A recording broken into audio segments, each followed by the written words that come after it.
Mi sento strana, poi il nulla. Sono state queste le ultime parole di Veronica Corinne Zanon, studentessa mestrina di 19 anni che ha perso la vita nel suo appartamento di Amsterdam dove viveva dallo scorso anno, a causa di un aneurisma.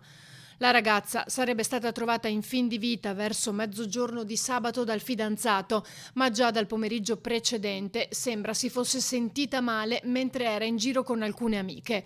Avrebbe iniziato a sentire freddo, preferendo rientrare a casa e dicendo al fidanzato che si sarebbero visti il giorno seguente. Quando però è arrivato, ormai era troppo tardi. I soccorsi e il trasferimento in ospedale sono stati vani. I genitori di Veronica sono corsi ad Amsterdam domenica per parlare con i medici. Oggi è il giorno più duro, il commento della nonna paterna Nadia. Non se l'è sentita di rilasciare alcuna intervista, ma con la voce rotta dal pianto ha raccontato che proprio oggi è il giorno della cremazione.